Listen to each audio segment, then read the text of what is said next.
Hello good morning students. आज मैं आपको बता रही हूँ बेलन क्या होता है। जो मैंने कल डायग्राम बताया था आपको, तो उसी में था कि जब कोई कंपन करती हुई वस्तु फिर से कंपन करने लगती है ना, और निम्न दाब के क्षेत्र का निर्माण करती है, तो उच्च दाब का कर रही थी तो संपीड़न बोलते हैं, और निम्न दाब के क्षेत्र का निर्माण करती है तो उसे हम बेलन कहते हैं। ठीक है, रेडिफेक्शन मीन्स आर। तो बेलन क्या है? एक तरंग का ऐसा क्षेत्र होता है, ऐसी तरंगों का क्षेत्र है जिनमें माध्यम के कण एक दूसरे से क्या बहुत दूर दूर होते हैं कण इसमें, और निम्न दाब का या निम्न घनत्व वाले क्षेत्र का निर्माण करते हैं। ठीक है, ये डायग्राम भी है, देखो ये आपका संपीड़न, ये बेलन, संपीड़न बेलन, संपीड़न बेलन। ठीक है, ये आपका उच्च घनत्व है तो संपीड़न है, मतलब कंप्रेशन इंग्लिश में। ये निम्न घनत्व है तो बेलन है, ये उच्च घनत्व, ये निम्न घनत्व, ये उच्च घनत्व निम्न घनत्व का निर्माण हो रहा है। ठीक है, तो ये हो गया। ठीक है, दूर दूर होते हैं, ये देखो दूर दूर है संपीड़न में, सॉरी बेलन में, और इसमें कण पास पास हैं।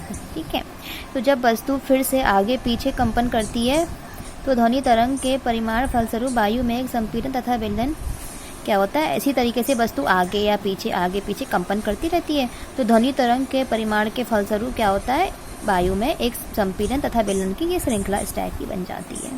ठीक है, तो इन तरंगों का संचरण घनत्व में बदलाव का संचरण है।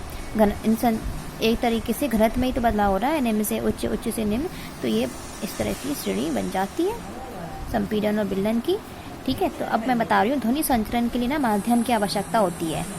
अब हम ये प्रूव करेंगे कि बिना माध्यम के, हमें कोई ना कोई माध्यम चाहिए, बिना माध्यम के ना ध्वनि एक स्थान से दूसरे स्थान तक नहीं जा सकती है, ना उसका संचरण नहीं होगा। ठीक है,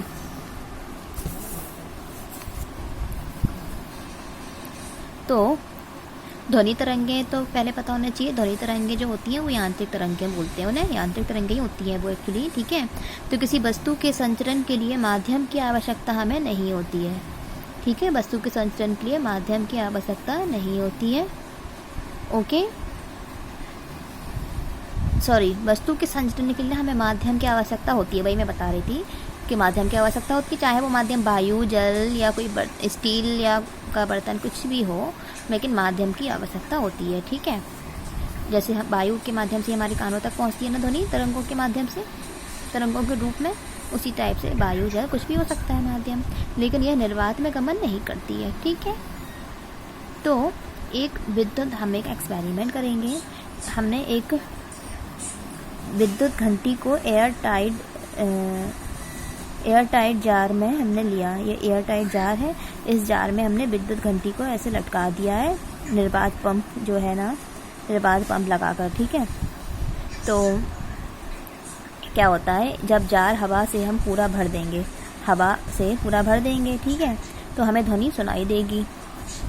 ठीक है, लेकिन जब हम हवा को बाहर निकाल देते हैं ना निर्वात पंप के द्वारा, ये निर्वात पंप है, इससे हम जब हवा को बाहर निकाल देंगे, हवा पूरी बाहर निकल गई, तो हमें घंटी सुनाई नहीं देगी।